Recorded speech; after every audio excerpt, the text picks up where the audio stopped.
Alright guys, and welcome to another video. Today we're going to be talking about the 26 classic RAF details that you may have missed.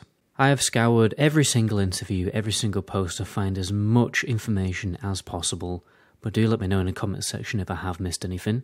By the way guys, YouTube has added this great feature where creators can see whether people commenting on their videos are actually subscribed or not, and I'm actually surprised to see that, well, 95% of people who comment on videos aren't actually subscribed. So guys, please do me a solid and smash that sub button because it really does help out. But anyway, let's jump into the video. So the first thing that's been confirmed by a Twitter post, no faction or race changes planned for Classic RAF. This one is quite a surprising one, to be honest. It means a lot of people, well, try-hard arena players are going to be re-rolling to, well, re-rolling faction and re-rolling to a human. But what is on the table is name changing. Now, when it comes to LFD, very big topic, but it isn't just a clear cut, it's not happening. It is confirmed that they are looking for systems to improve group making, but a matchmaking system is very unlikely, a system where you get teleported to the dungeon. Hopefully this means that we're going to get the retail pre-made finder in Classic RAF. It's also been confirmed that the beta is very soon. I reckon a month of Somewell on the live servers, then the beta will be rolled out. Dual spec is confirmed to be in at launch, but with restrictions on when you can use it. I'm presuming what this means is you cannot use it in a raid, or you can only use it in a city like Dalaran or in an inn or something. But that isn't something that's set in stone. They are looking to think about it and obviously get feedback. They are also looking at nerfing mage boosting, probably things like the Slave Pen boost and the Shadow Labyrinth boost, which is available obviously right now in Classic TBC.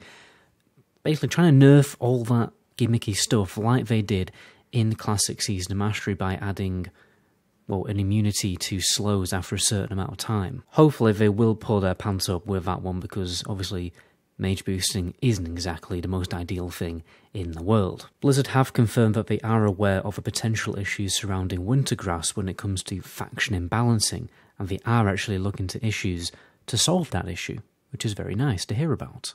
They're also definitely making changes to the raid lockout system. What this means is, when Trial of the Grand Crusader was released, you can do normal mode, 10 man, 10 man heroic, 25-man normal and 25-man heroic. So you could do the raid in 4 different ways, and it was a bit silly. So it's good to hear that they're probably going to fix that and get it sorted out. They have also said that they are going to try and work on server balance issues. They just haven't come up with a way to solve it while being able to please everyone, which I find quite hard to believe. I mean, it's not very difficult to work out. What you do is you just kill the servers and offer free transfers off that server to any other server.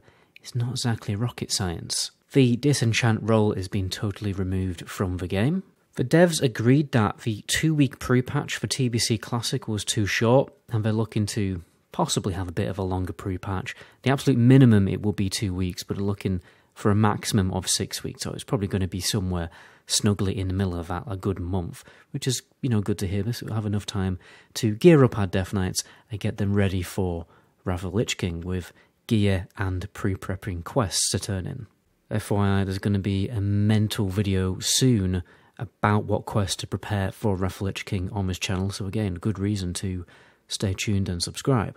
This time round, raids are going to unlock 1 week after the release of the expansion, so the content patch. It's also been confirmed that there's no adjusted difficulty for any of the raids. But what's very likely to happen is they're not going to release them in the nerf state, so they'll release them in an unnerfed state like they did for TBC Classic, so Bob's your uncle. They've also said that they're going to progress Phase 1 fairly quickly, which is good to hear because, you know, we've already done that Extramus. We don't really want to be messing about there for too long. We want to get our backsides into Ulduar. Fresh Wrath of the Lich King servers are actually on the table. I don't know whether that means fresh Wrath of the Lich King servers for the launch of Wrath of the Lich King, or later Season of Mastery servers for Wrath. There's also going to be a lot of layering at launch, probably similar to how it was in TBC Classic, which means that, you know, you won't need to do dungeon leveling when you play Wrath of the Lich King at launch. You'll be able to just play the game normally, because back in TBC Classic on my server, there's like 15 different layers, and the world was just practically empty, and it was